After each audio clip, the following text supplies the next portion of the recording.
asesinar integrantes de la comunidad LGBTI. RTVC Noticias advirtió sobre esta modalidad en un informe especial. En Cali capturaron a los responsables del cinematográfico robo a la Oficina de Instrumentos Públicos de hace 3 semanas. Más noticias de las regiones. Autoridades de Puerto Olaya, en Santander, analizaron las amenazas que recibieron profesores por dictar sus clases. Golpes de las autoridades a abusadores de menores de edad en Barranquilla. A los 2 los capturaron en flagrancia. Operativo en límites con Panamá busca a un uniformado de la policía que desapareció hace 24 horas. Noticias del mundo. Les contaremos del pánico de 194 pasajeros de un avión que estaba a punto de aterrizar en Corea del Sur. En deportes, Señal Colombia transmitirá el Panamericano de Gimnasia que se realiza en Medellín. Atención amantes del cine, les contaremos cómo aprovechar la convocatoria de Festiver que estará abierta hasta el 30 de junio.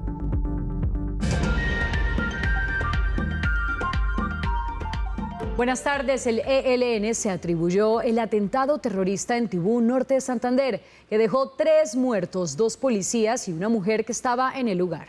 El comunicado está firmado por el Frente de Guerra Nororiental del ELN. Precisamente en la mesa de diálogo con ese grupo se busca definir un posible cese al fuego. Luisa Barberi, ¿qué tal? Buenas tardes. José Fernando y televidentes, muy buenas tardes. Dice el ELN que el ataque es una respuesta a las intimidaciones de la policía y del ejército. Aseguran, 2 puntos, abro comillas, el gobierno nacional está obligado a explicar al pueblo de la frontera el tipo de operaciones que vienen ejecutando sus organismos de seguridad en el territorio que atenta contra los derechos humanos, cierro comillas. Mientras tanto, José Félix Laforí, representante del gobierno en la mesa de negociación que se desarrolla en La Habana, habló sobre la necesidad de establecer un cese de hostilidades con este grupo.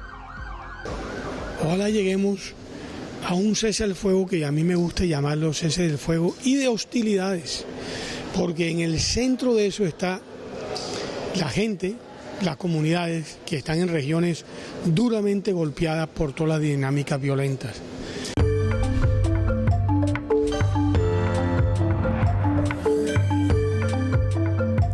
Luego de casi una semana de escasez de gas, el regreso del suministro ayer en la tarde estuvo marcado por el reporte de emergencias por descuidos con las válvulas. Diego Candelo, buenas tardes. Adelante con más información. Hola Carolina, buenas tardes. Mire, han sido más de 20 los reportes que han recibido el Cuerpo de Bomberos hasta este momento. Uno tras otro fueron llegando hasta el organismo de socorro y tenían que ver con fugas de gas que se presentaron en varios sectores de la ciudad. Para destacar, incendio en una panadería en el nororiente de la ciudad, específicamente en el barrio Petecuy, pero también la explosión de un cilindro, o más bien un calentador de gas, en el oeste de la capital del Valle del Cauca.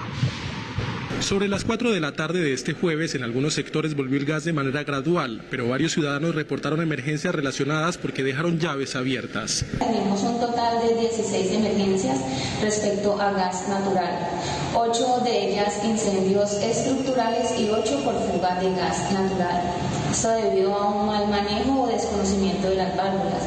Lo más grave fue la explosión de un calentador de gas en un apartamento en el oeste de Cali que dejó a una persona con quemaduras en una de sus manos. También un incendio en una panadería del nororiente de la ciudad.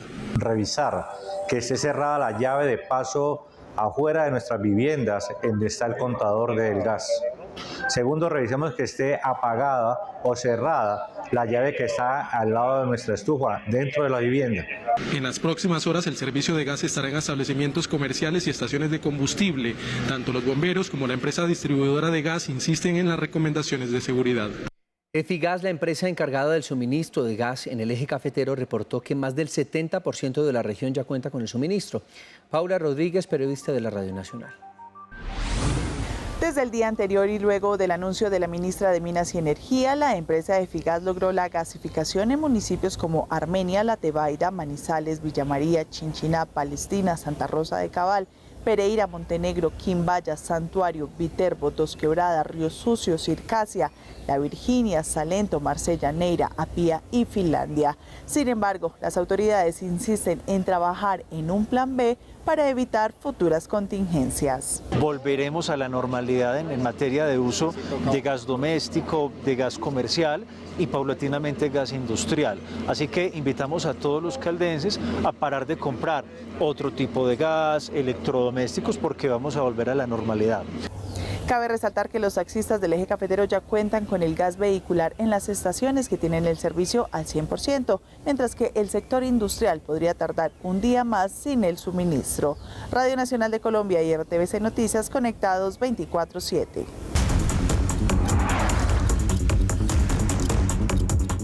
El fallo del Consejo de Estado que anuló la elección del Contralor, Carlos Rodríguez, pone al Legislativo a armar un nuevo calendario para elegir el reemplazo. Juan Carlos González, ¿cómo reaccionaron en el Congreso? Buenas tardes.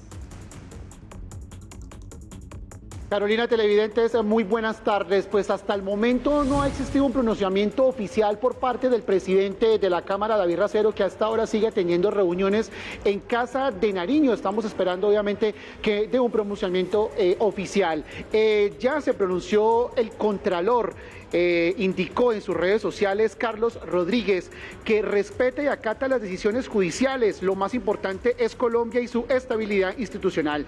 También indicó que está activa y obviamente aporta de su centenario cumpliendo su labor misional y que sus abogados y su equipo jurídico adelantarán las acciones que consideren pertinentes para mirar el fallo de que tomó el Consejo de Estado. También ya se pronunció en sus redes sociales el expresidente y exsenador Roy Barreras, quien hizo parte de la Junta Directiva y estaba en las elecciones cuando fue elegido Carlos Rodríguez como Contralor. Uno de los trinos indicó lo siguiente: imagínense cuál hubiera sido el escenario si David Racero y yo hubiésemos desacatado los fallos de tutela. Además del arresto, habrían dicho que no habíamos querido quedar con la lista viciada, la lista anterior que había dejado el pasado Congreso para poner un Contralor de bolsillo. Malo si acatamos, malo si no se acataba. Eso también indicó Roy Barreras. David Racero, el presidente de la Cámara, también se pronunció en redes sociales. Estamos a la espera que también lo haga para medios de comunicación. Indicó que como presidente de la Cámara va a proferir una solicitud de aclaración al Consejo de Estado para que quede claro que se solicita que se rehaga todo el proceso de elección del Contralor. Estamos a la espera cómo será este proceso, cuándo se hará de nuevo el proceso que iniciará desde cero, desde su convocatoria, de tener una nueva terna y elegir en el Congreso de la República un nuevo Contralor. Desde el centro de Bogotá, Congreso de la República, Juan Carlos González, conectados 24/7. Juan Carlos, pues precisamente la decisión del Consejo de Estado no incluye sanciones. Por ese motivo, inclusive el mismo Carlos Rodríguez podría volver a aspirar al cargo. Veamos. Lo primero que hay que destacar del fallo del Consejo de Estado es que la decisión es una nulidad al proceso de elección, no una destitución o inhabilidad al funcionario. Conforme con lo expuesto, concluye la sala que en el proceso de elección del señor Carlos Hernán Rodríguez Becerra se presentaron irregularidades graves durante etapas cruciales de su desarrollo, por lo que está demostrado que estuvo viciado por el desconocimiento e infracción de normas superiores. Este punto no impide que Carlos Hernán Rodríguez pueda entrar nuevamente en la lista de aspirantes al cargo. Y eventualmente resultar electo otra vez, pues simplemente se ha declarado nulo su nombramiento, pero en forma alguna se le ha inhabilitado para volver a aspirar, de manera que es perfectamente legítimo que comparezca. Incluso el mismo fallo señala que se debe garantizar que el Congreso inicie rápidamente el proceso para respetar el periodo constitucional y de esta manera la libertad de poderes. Por lo tanto, se ordenará al Congreso de la República que rehaga todo el proceso a partir de la convocatoria, inclusive con el fin de elegir al Contralor General de la República para lo que resta del periodo constitucional. A la decisión solo se pueden interponer recursos de aclaración, más no de apelación, al ser un fallo de única instancia. Sin embargo, casos similares han sido objeto de estudio vía tutela.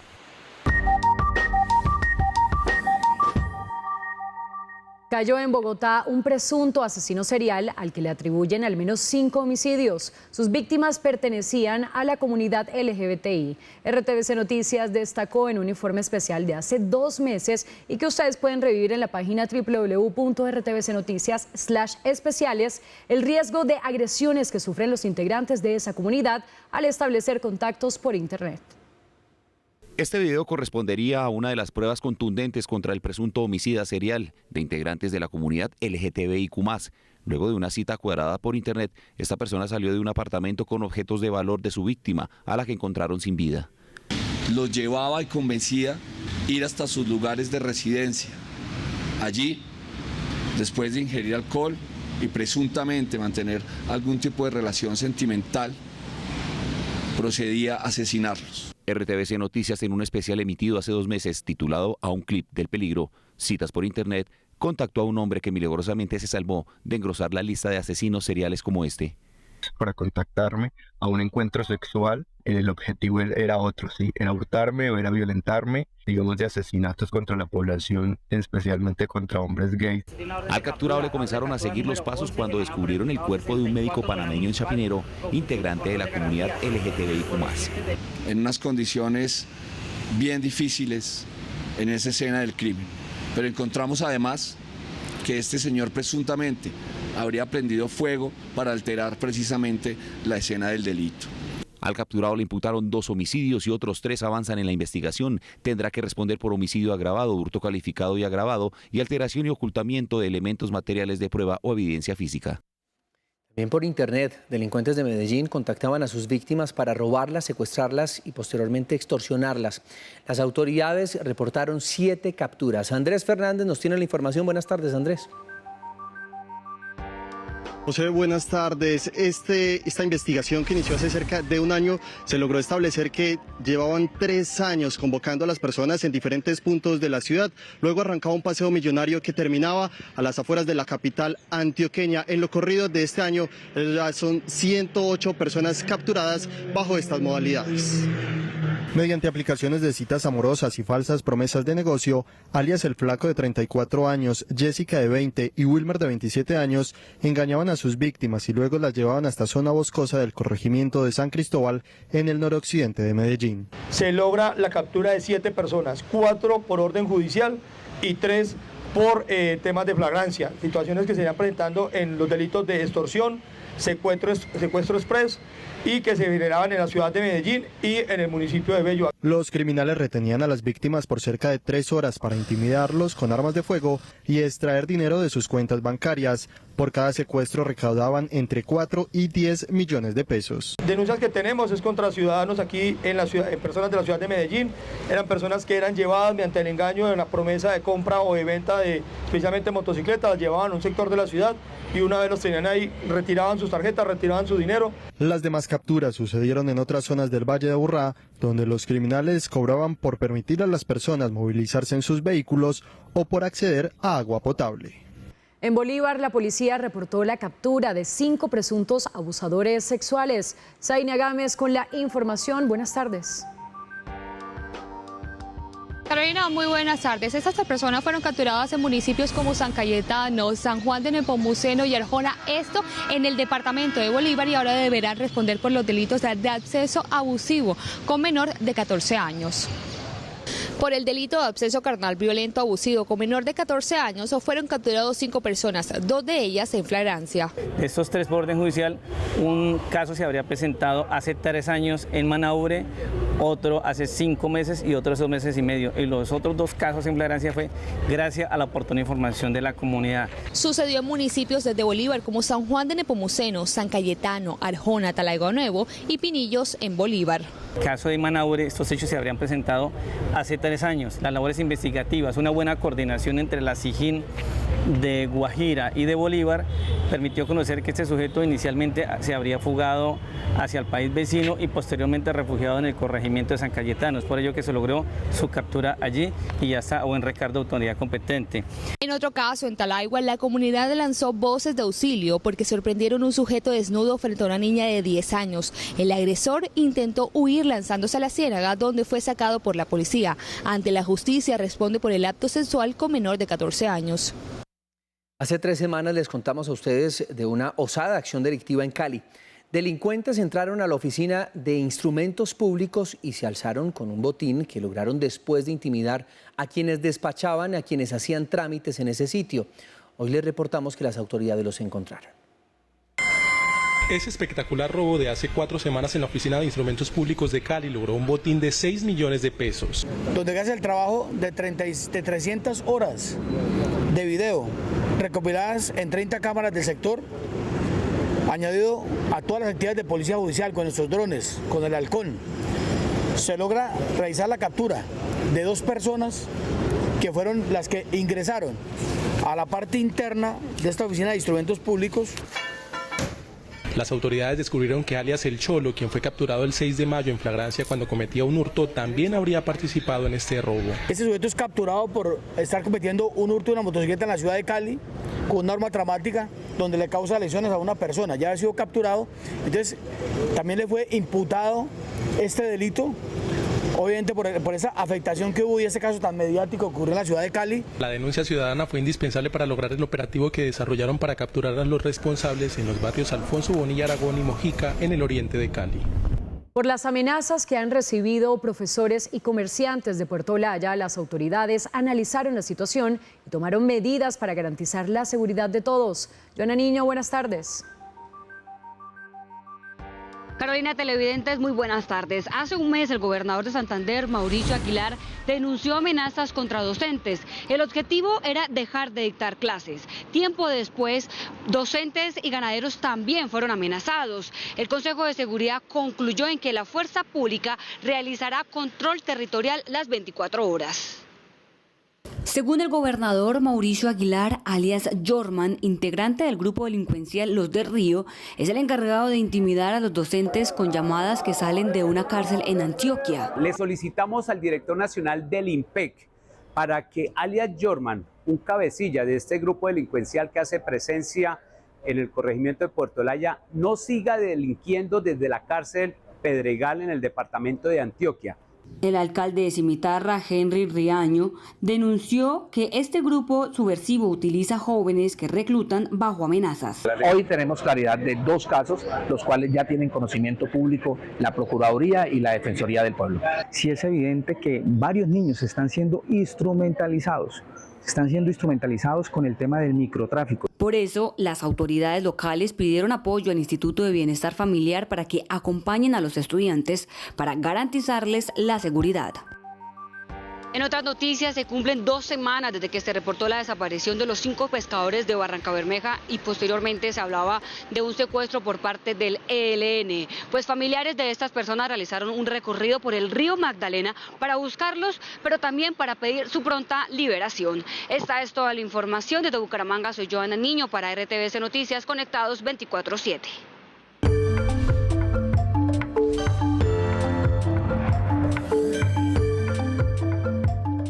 12:19 minutos del mediodía y a esta hora en el Centro de Memoria Histórica liquidan la Comisión de la Verdad por haber terminado su tarea. En el evento participa el presidente Gustavo Petro, quien a esta hora habla sobre el archivo documental de la comisión que entregaron hoy a la Nación. Escuchemos un poco. Desplazados, de desaparecidos, de muertos, de exiliados, que la cifra es por billones. 1 millón de muertos, dependiendo desde qué fecha se cuente. No es para burlarse. No nos perdonarían las generaciones futuras. Esto no es de lo inmediato. Quizás en lo inmediato pues no haya ni oposición a que uno deje que el sistema de impunidad continúe. Pero esto sí es del largo plazo, esto es de la construcción de la nación, esto es de si tenemos un futuro o no, de si vamos a ser una nación entre los pueblos de la tierra o no, si decidimos suicidarnos en el país de la belleza. Y como es de largo plazo, seremos recordados por lo que hagamos ahora. Y ahora no podemos permitir la burla ante una propuesta. Pues bien, ahí escuchábamos al presidente Gustavo Petro hablando sobre la liquidación de la Comisión de la Verdad. Por supuesto, ampliaremos esta información en nuestra emisión central. Cambiamos de tema porque la Policía Nacional busca al subintendente Aníbal José Toscano Benítez, que desapareció en la selva limítrofe con Panamá cuando salió a recoger leña. Estaba en la zona rural de Unguía, municipio de Chocó. La institución activó aeronaves, guías caninos, un equipo táctico de operaciones e instaló un puesto de mando unificado en la Dirección de Antinarcóticos para lograr la ubicación del uniformado lo más pronto posible. La Superintendencia de Salud realizó una jornada de intervención en Putumayo donde halló que las EPS del departamento alcanzan solo el 33% de cumplimiento en la prestación de servicio e igualmente hizo una alerta por casos de menores de 5 años con alto riesgo por desnutrición. Que cada una de las EPS que ya conocen sus resultados porque han sido socializados a través de las evaluaciones que hicieron las entidades territoriales, formulemos un plan de acción con miras a mejorar estos indicadores y que efectivamente contribuyamos a hacer una mejor administración del riesgo en salud y fortalecer la prestación de los servicios de salud a la población afiliada.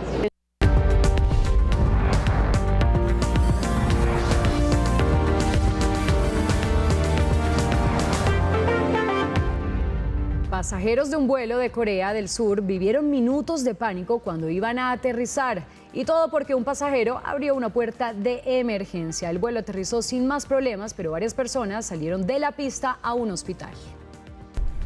Eran 194. 194 personas a unos 213 metros de altura.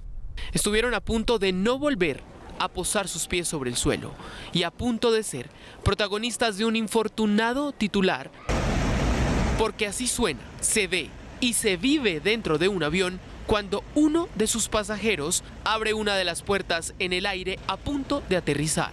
Sucedió en el vuelo de Asiana Airlines, que conecta la isla Jeju con Daegu, ciudad en el sureste de Corea del Sur. El Airbus A321 se llenó de una potente ráfaga de aire que dejó más de una decena de heridos leves cuando un pasajero, de quien se desconoce identidad y el motivo de su acción, abrió una salida de emergencia. Siguieron estos segundos de angustia, de miedo, tiempo en el cual una hábil maniobra concretó el aterrizaje y así el incidente no pasó a ser un accidente aéreo. Detuvieron al responsable y podría enfrentar hasta 10 años de prisión por manipular puertas o equipos a bordo, lo que en todo el mundo está prohibido.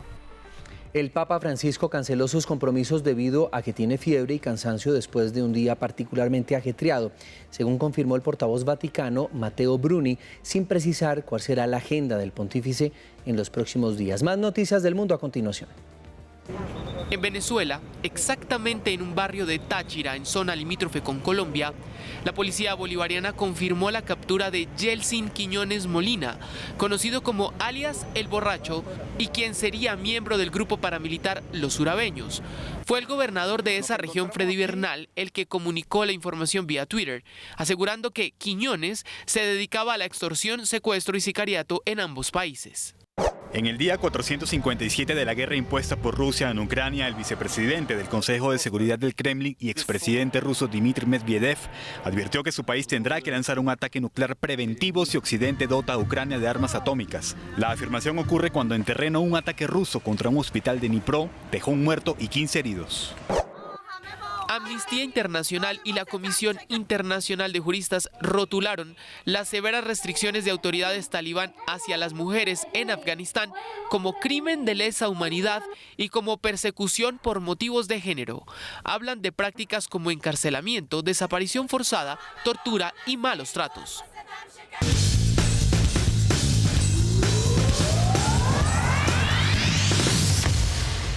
12:24, bienvenidos. Santiago Buitrago logró su segunda victoria de etapa en el Giro de Italia. En el 2022 había superado a sus rivales en la etapa 17 y el día de hoy se quedó con la etapa reina en la cima Copí. Aquí tenemos para ustedes la crónica de la victoria. Otra victoria para Colombia, trabajada, luchada. Un premio a la valentía de fugarse desde lejos y no dejarse alcanzar. Muy contento con esa victoria. La verdad yo creo que llegó en el momento más justo de este Giro. 14 corredores se fueron a la aventura desde muy temprano y el bogotano estuvo ahí. La carretera va poniendo a cada uno en su sitio y a falta de 40 kilómetros ya eran 5 y Buitrago seguía ahí. En los últimos 10 kilómetros fueron 4 los escapados, entre los que estaban el canadiense Derek Guy, el colombiano Buitrago y el australiano Hepburn. Guy atacó, Sin embargo, el escarabajo colombiano fue muy inteligente y lo siguió, pero reservando fuerzas.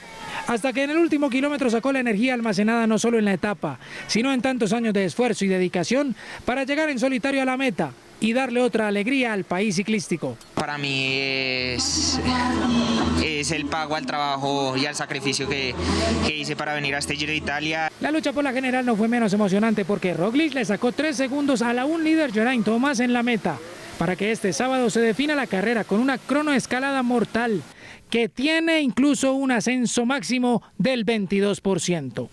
Mientras tanto, Colombia brinda con champán porque la etapa reina coronó a su rey, el bogotano Santiago Buitrago. Llaneros de Villavicencio y Cúcuta Deportivo comandan los cuadrangulares del fútbol de ascenso de Colombia. Actualidad de la BNRTVC Noticias. A Llanero le fue suficiente irse en ventaja 2-0 contra Fortaleza, pero terminó sufriendo con el tanto de Carlos Lucumí. Finalmente fue victoria 2-1 y liderato parcial para los de Villavicencio. Estoy muy contento, muy orgulloso de estos jugadores, la verdad. En el mismo cuadrangular, Quindío le arrebató 2 puntos al Real Cartagena, que adelantándose en el marcador con tanto del argentino Santiago Gómez, lo sorprendió, pero rápidamente se recuperó con el empate de Alexis Serna. A todos nos quedan 3 partidos, yo tengo 2 de local, el partido con Fortaleza va a ser bien importante. Por el lado cartagenero, el técnico manda un mensaje de paciencia y calma, porque el camino es largo. El ascenso es en diciembre, estamos pensando en traer jugadores de experiencia, estamos pensando en buscar jugadores, estamos pensando en muchas cosas. En este cuadrangular, Llaneros tiene 4 puntos en 2 partidos. Segundo es Fortaleza con 3 unidades, Quindío tiene 2 empates y Cartagena tiene 1 punto. En el cuadrangular B, Cúcuta igualó 1-1 ante Valledupar. El cansancio jugó en contra del local y los futbolistas explican lo que sucede. Nosotros los jugadores cuando entramos al campo pensamos en dar todo de nosotros y pues hasta que el tanque se acabe y ya. Patriotas y Cortuluá igualaron 0-0. La tabla del cuadrangular B tiene al Cúcuta primero con 4, Valledupar y Patriotas 2 empates y Cortuluá 1 punto. La próxima fecha, Fortaleza Quindío, Cartagena Llaneros, Cúcuta Patriotas y Cortuluá ante Valledupar.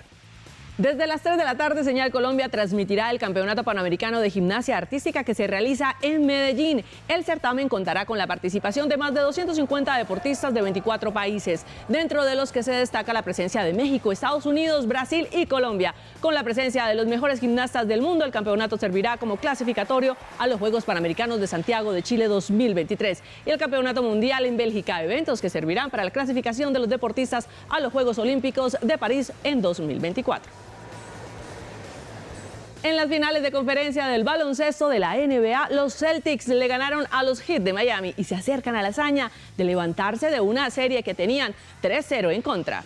Boston le ganó a Miami por 110-97, puso la serie 3-2 y forzó a jugar un sexto partido en la Florida para continuar con la definición. Nunca en la historia de la NBA un equipo se ha levantado de un 3-0 en contra y ha llegado a la final, por lo que los Celtics, en caso de ganar su tercer partido consecutivo, lograrán la hazaña de ser los primeros en romper ese récord. El juego definitivo será este sábado. Hasta acá, la actualidad deportiva.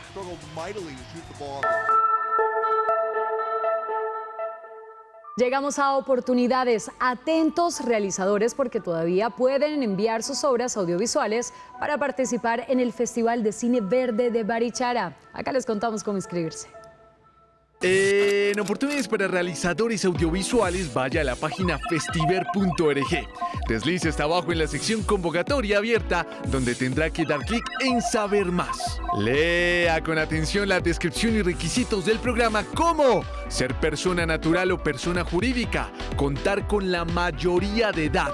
Tenga presente que las obras cinematográficas deben tratar temas ambientales que narren valores naturales, sociales y culturales existentes en un lugar. ¡Atentos! Una misma persona o entidad puede inscribir hasta un máximo de 2 obras audiovisuales. La fecha de inicio del festival será el 21 de septiembre. Y mucho ojo, porque tienen plazo de aplicar hasta el 30 de junio de 2023. Es muy importante, recuerden que si quieren seguir informados 24/7, nos encuentran en todas nuestras redes sociales como RTVC Noticias. Hasta aquí esta emisión de RTVC Noticias. Recuerden que nos encontramos el próximo domingo a las 9:30 de la noche en especiales RTVC Noticias. También, si quieren revivir nuestras historias, recuerden que estamos en las redes sociales como @RTVC Noticias. Con esto nos despedimos. Feliz tarde.